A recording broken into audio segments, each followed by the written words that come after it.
Yeah, so at Microsoft, this is one of the most important things that we focus on. We spend more than $1 billion in security each year, and we're spending billions annually building out our data center and cloud infrastructure around the world, and people won't use this if they don't feel they can trust it.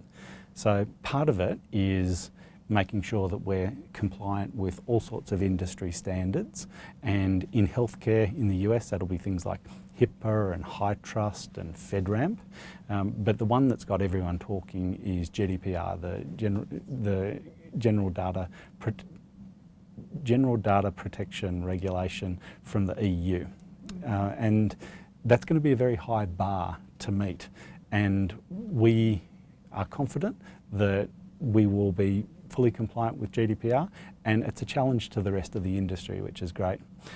So that's on the technology side, making sure that we're just as secure as we can possibly be.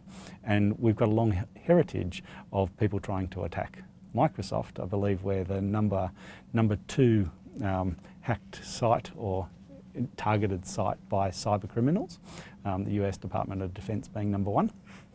And so we are taking what we've learned and put it into our products to technically harden them.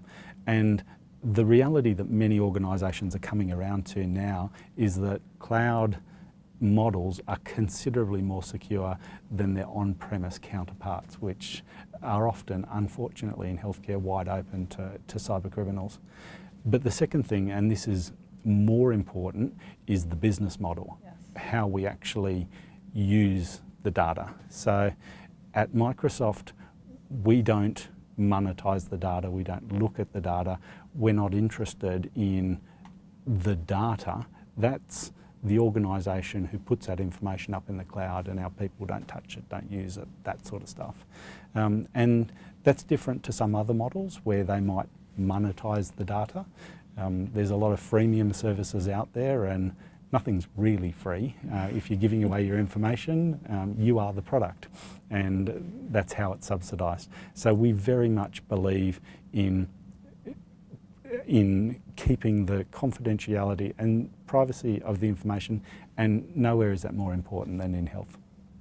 And I think I'll add, if I can add to that, I would say that the other part is up to the provider or the person that is responsible for the healthcare data, the protected data, because Microsoft can do all of the things right, and ultimately it comes down to the organization and the information security program and protocols around how we access, manage, store, use that data. And if we don't have the right policies and procedures and safeguards in place internally as just a business model within the organization, then they can do everything right and we could still fail. And so I think that it's important that we look at it as a true partnership. If you're going to store data in the cloud or have data anywhere, I think that's healthcare data, you need to take the responsibility to make sure you understand what that means and really go through all of the steps to ensure that it's safe.